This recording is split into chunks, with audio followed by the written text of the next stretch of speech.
warahmatullahi wabarakatuh. Kami dari kelompok 9 akan memaparkan hasil diskusi kami, yaitu Islam di Thailand. Terlebih dahulu kami akan memperkenalkan diri.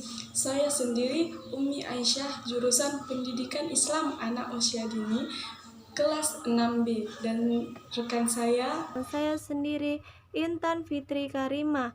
Pembahasan pertama akan dibacakan oleh rekan saya. Baiklah, di sini kami akan membahas tentang Islam di Thailand.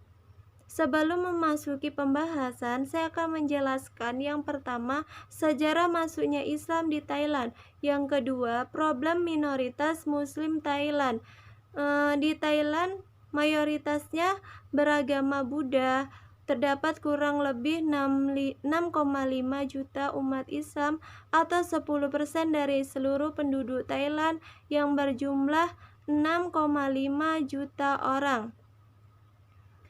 Bagian selatan Thailand seperti Provinsi Paga, Songkhla, Narathiwat, dan sekitarnya yang dalam sejarahnya adalah bagian dari Daulah Islamiyah Patani. Sejarah masuknya Islam di Thailand. Ada beberapa pendapat tentang masuknya Islam ke Thailand.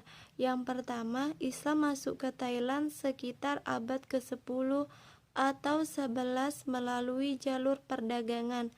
Yang kedua, Islam masuk ke Thailand merupakan suatu kesatuan dakwah dari Arab.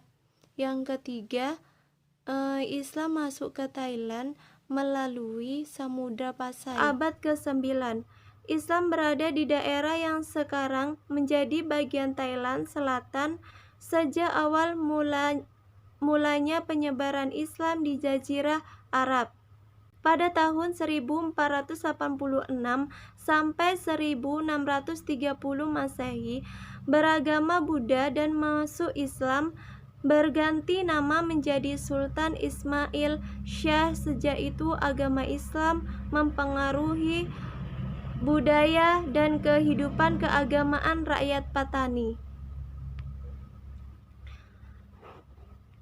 Kemudian pada pertengahan abad ke-17, sejumlah ulama datang ke Patani seperti Syed Abdullah dari Yerusalem. Mereka melakukan usaha-usaha dalam menyebarkan Islam lebih jauh di kalangan masyarakat Patani hingga pada pemerintah Sultan Muzaffar.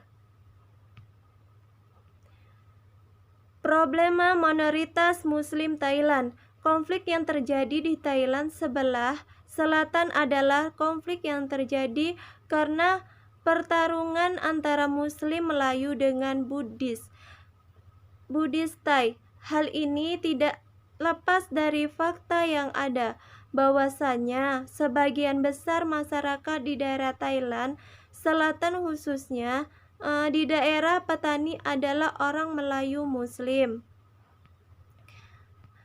Di sini ada 3 macam problem yang harus diatasi oleh umat Islam Thailand. Yang pertama, politik, keamanan, dan sosial. Yang kedua, ekonomi. Yang ketiga, pendidikan. Selanjutnya disambung oleh rekan saya. Kepada rekan saya, selanjutnya pendidikan Islam di Thailand. Pada tahap awal pendidikan informal sangat penting, yaitu kontak informasi antara mubalik dengan rakyat setempat. Selanjutnya ditindaklanjuti dengan munculnya pendidikan non-formal dan terakhir pendidikan formal. Pada tahap awal pendidikan agama Islam di kawasan Thailand Selatan adalah dengan dilaksanakannya pengajian Al-Quran. Pengajian Al-Quran adalah suatu yang mesti dipelajari oleh setiap muslim. Pengajian Al-Quran ini dilaksanakan di setiap rumah-rumahan guru.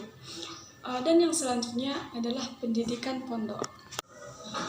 Pendidikan pondok berposisi sebagai lembaga pendidikan yang amat penting di kawasan Thailand Selatan. Alumni dari pondok tersebut memiliki posisi yang amat penting yang sangat strategis di tengah-tengah masyarakat. Mereka memimpin masyarakat khususnya dalam kawasan keagamaan seperti menjadi imam, khatib, bilal, dan menjadi ahli jawatan masjid.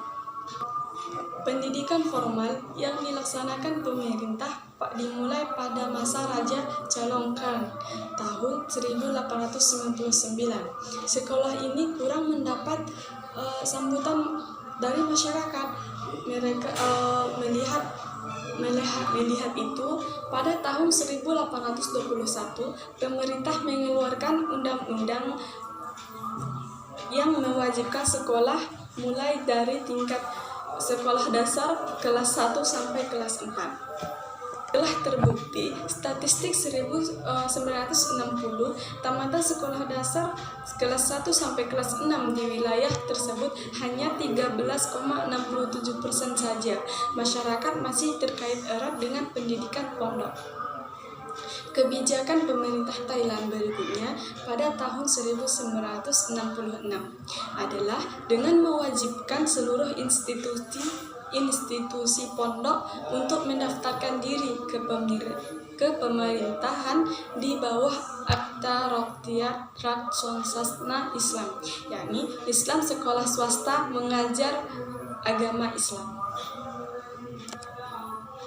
Selanjutnya, lembaga-lembaga pendidikan Islam di Thailand ada 3. Yang pertama, pondok, yang kedua, madrasah, dan yang ketiga, perguruan tinggi. Selanjutnya, perkembangan minoritas Muslim di Thailand. Dalam beberapa tahun terakhir, hubungan antara kerajaan Thailand dengan masyarakat Melayu Muslim sempat membaik, dan putra mahkota kerajaan sering berkunjung ke provinsi-provinsi yang terbatas dengan Malaysia itu. Pembangunan jalan dan gedung-gedung sekolah menandai adanya perhatian yang serius dari pihak kerajaan. Dan yang tak kalah pentingnya bagi Melayu Muslim adalah bahwa sejak tahun 1990-an mereka mulai mendapatkan kebebasan dalam menjalankan syariat Islam. Namun keinginan untuk memberlakukan hukum Islam di wilayah mereka ini masih harus memerlukan perjuangan. Hubungan pemerintahan dan Melayu Muslim yang mulai membaik ini tak dapat dipisahkan dari semakin segarnya angin demokrasi yang tertiup di negara-negara sedang berkembang termasuk Thailand. Seperti dikemukakan oleh Abdul Razak, seorang tokoh Patani, bahwa merupakan sikap pemerintah Thailand ini agaknya lebih karena tekanan internasional sehubungan dengan sedang menghangatnya isu hak asasi manusia.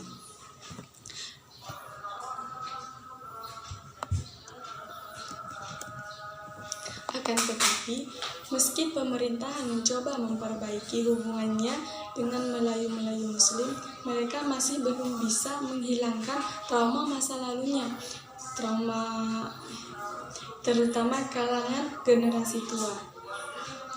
Kami masih ingat beberapa tahun yang lalu untuk memakai kopiah dan sarung saja tidak diperbolehkan. Sehari-hari pun kami diharuskan menggunakan bahasa Thai. Ujar seorang bapak di Narapipat mengenang masa lalu.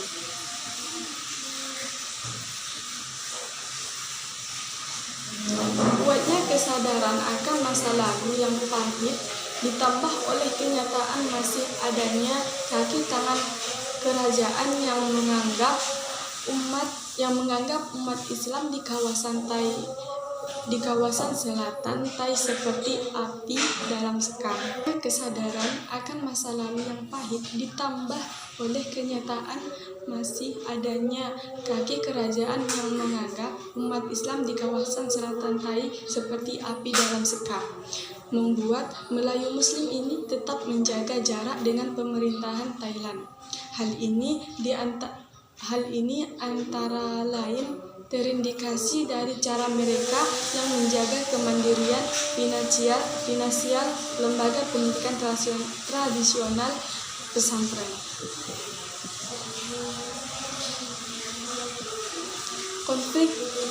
Konflik di Thailand. Konflik di Thailand Selatan sangat kental dengan nilai-nilai agama. Mereka melihat konflik ini adalah pertarungan antara Muslim Melayu dan Buddha Thai. Kata Muslim dan Buddhis mengarahkan pada kuatnya pengaruh agama dalam masing-masing masyarakat. Apabila dilihat lebih dekat, identitas Muslim Melayu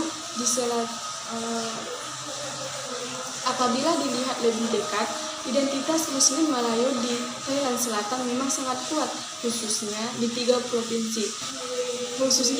provinsi, Pattani, Yala, dan Narathiwat serta Narathiwat.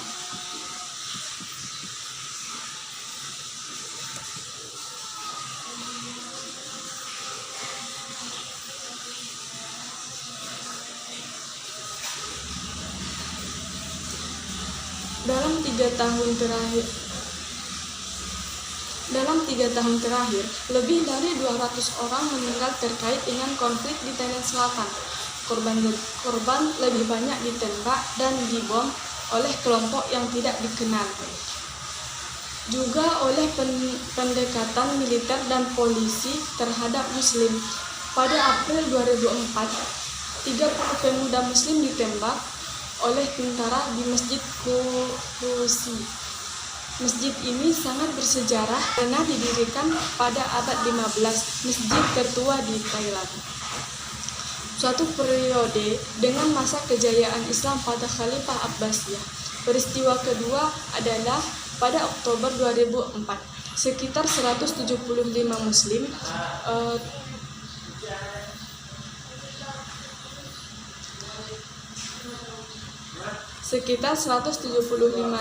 Muslim meninggal di perjalanan setelah mereka demonstrasi kepada pemerintah dan dimasukkan dalam truk dalam kondisi terkait tangan di belakang. Peristiwa ini sangat membekas di hati Muslim, dan banyak pemuda dan masyarakat Muslim semakin meningkatkan penyerangan terhadap berbagai organ pemerintahan maupun masyarakat Buddha. Reaksi Muslim Selatan ini direspon negatif oleh pemerintah. Dengan demikian,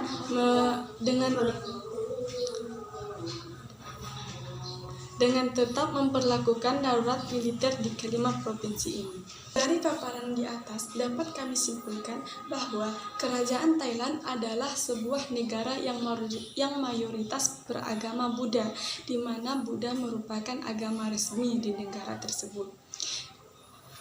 Di Thailand, Islam merupakan minoritas yang berkembang cepat, di mana mereka mayoritas berada di wilayah selatan, yaitu di provinsi Pattani, Yala, Narathiwat, serta Narathiwat. Ditambah lagi dengan Satun dan Songkhla. Kawasan tersebut menjadi sebuah daerah rawan konflik dengan latar belakang agama dan etnis. Terlebih Thailand beberapa kali dipimpin oleh rezim yang sangat mendiskriminasi masyarakat Melayu Muslim. Contohnya seperti Jenderal Vibul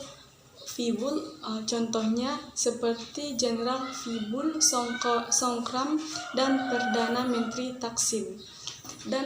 Menteri Thaksin Shinawatra, di mana masyarakat Melayu Muslim menjadi sasaran mangsa asimilasi kebudayaan Muslim, dipaksa untuk meninggalkan identitas Melayu Muslim dan mengganti dengan segala bentuk identitas bercorak Thailand dan Buddha. Sekian dari kami. Kurang dan lebihnya kami mohon maaf. Assalamualaikum warahmatullahi wabarakatuh.